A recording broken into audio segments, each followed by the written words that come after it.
Sou Marcelo Salvador, professor de matemática, e irei transmitir a vocês alguns conteúdos de 7º ano.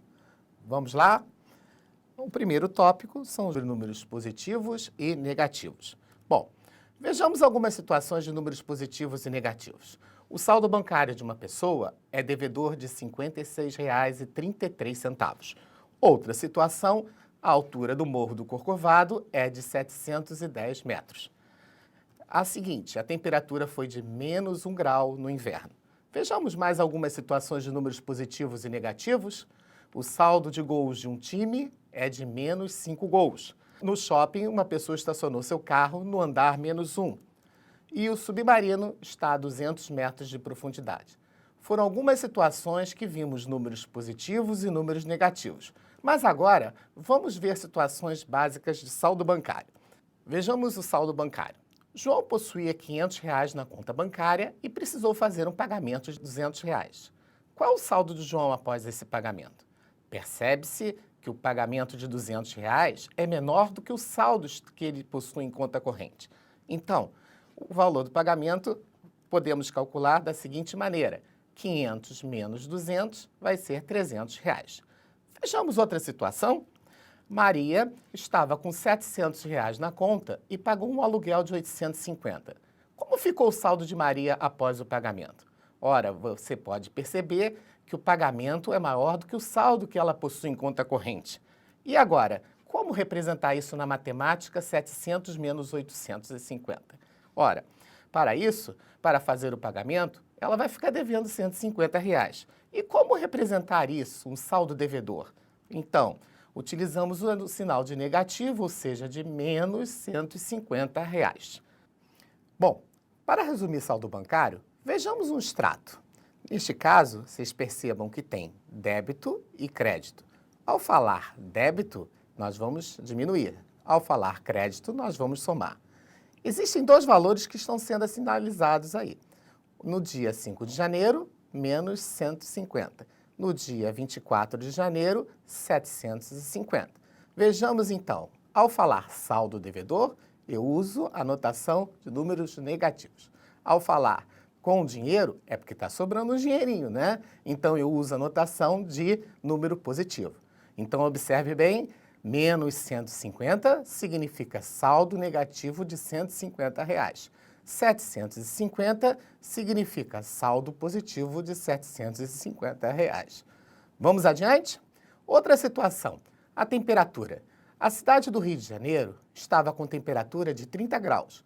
Neste mesmo dia, na Holanda, a temperatura era de menos 10 graus. Observe o desenho ao lado que justifica a temperatura. No primeiro termômetro, menos 10 graus. No segundo, 30 graus. Ora, quando eu falo 30 graus, é uma temperatura positiva. Está calor, né? Então, uma temperatura positiva significa dizer que está 30 graus acima de zero. Quando eu falo menos 10 graus, é uma temperatura negativa. Então, quer dizer que está 10 graus abaixo de zero.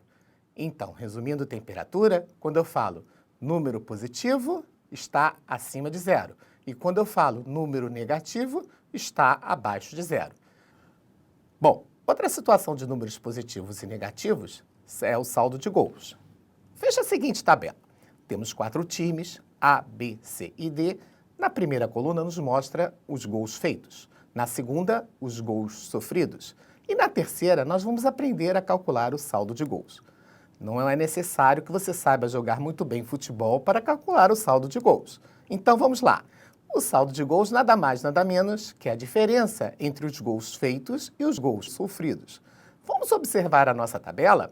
O time A fez 15 gols e levou 14. Está sobrando gols para a torcida, então ele está com saldo positivo de 1 gol. O time B fez 23 gols, mas em compensação ele levou 25 gols. Significa que ele está devendo 2 gols para a torcida, ou seja, menos 2. O time C fez 18 gols, porém levou 18 gols, ou seja, não está sobrando, nem está devendo nada de gols para a torcida. Ele vai ficar com 0 gols.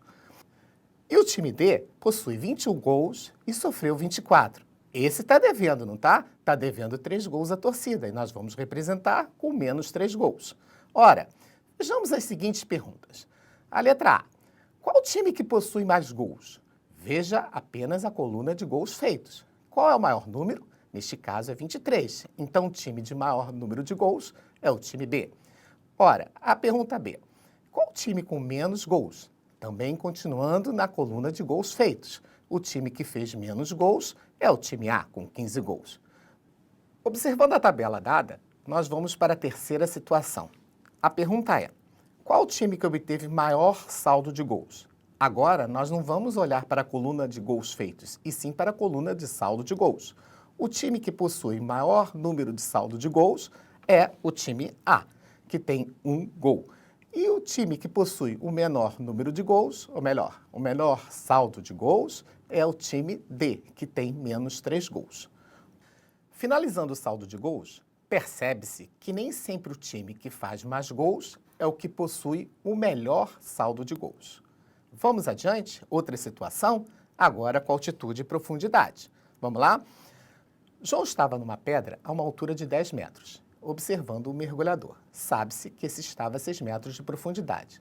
Observe o desenho que vai nos facilitar muito. Quando eu falo 6 metros abaixo do nível do mar, matematicamente estamos falando que o mergulhador está a menos 6 metros. Quando eu falo que João está 10 metros acima do nível do mar, matematicamente a gente fala que João está a mais 10 metros de altura. Bom, quando falamos altitude e profundidade, falamos números positivos, está acima do nível do mar. Quando falamos números negativos, está abaixo do nível do mar. Vamos representar agora os números positivos e negativos na reta numérica. Vejamos. Trabalhamos no 6º ano com os números naturais. Começamos pelo 0, que é chamado de origem, onde inicia os números. À direita de 0, colocamos o número 1, 2, 3, os números positivos. Mas e agora, como vamos representar os números negativos? Colocamos à esquerda de 0, menos 1, menos 2, menos 3. Bom, para resumir, à direita de 0 são os números positivos e à esquerda de 0 são os números negativos. O 0, como eu havia falado, é a origem, onde inicia a reta. Então, neste caso, o 0 nem é positivo e nem é negativo. Bom, depois de trabalharmos com a reta numérica, uma das aplicações é a linha do tempo, com as datas de nascimento e falecimento de filósofos. Vamos lá? O filósofo matemático Tales de Mileto nasceu em 625 AC. AC significa antes de Cristo. O matemático Ptolomeu nasceu no ano 90 DC. DC é depois de Cristo. Quando eu falo antes de Cristo e depois de Cristo, significa antes do nascimento de Cristo e depois do nascimento de Cristo. Como representar matematicamente uma data antes de Cristo e depois de Cristo? Vamos aproveitar a reta numérica para isso? Vamos lá. Vamos ver na reta? Então, quando eu falo 0, é a origem, é o nascimento de Cristo. Quando eu falo Ptolomeu nasceu em 90 depois de Cristo, é positivo, mais 90. E quando eu falo que Tales de Mileto nasceu 625 antes de Cristo, a gente utiliza número negativo, então vai ser à esquerda de 0. Bom, vamos resumir esses números positivos e negativos na linha do tempo? Ao falar número positivo, significa que vai ser após o nascimento de Cristo. Ao falar o número negativo, significa que vai ser antes do nascimento de Cristo.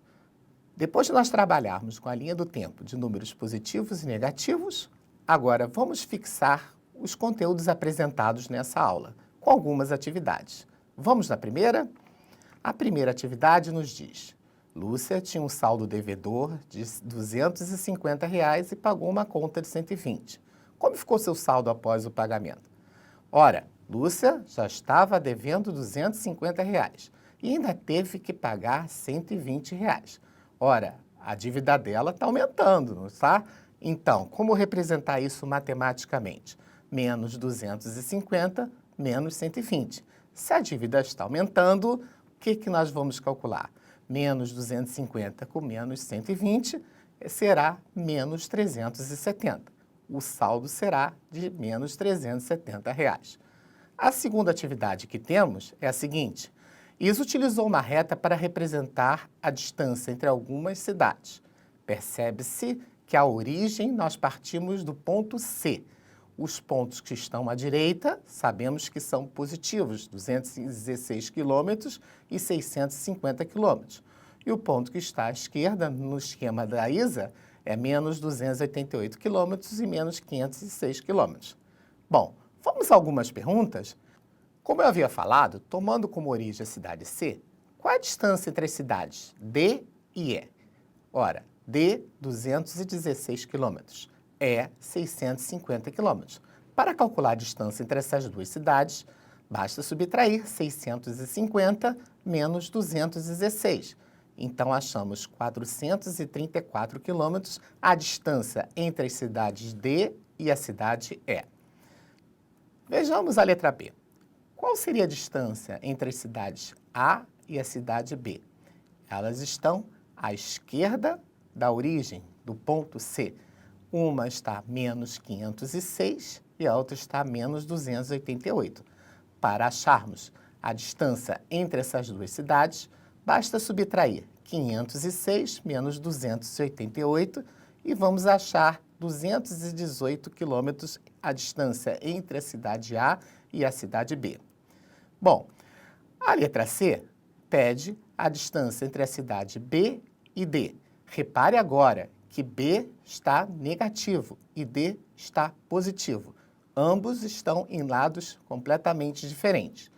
Para calcularmos a distância de B até D, devemos fazer de B até a origem, possui 288 quilômetros.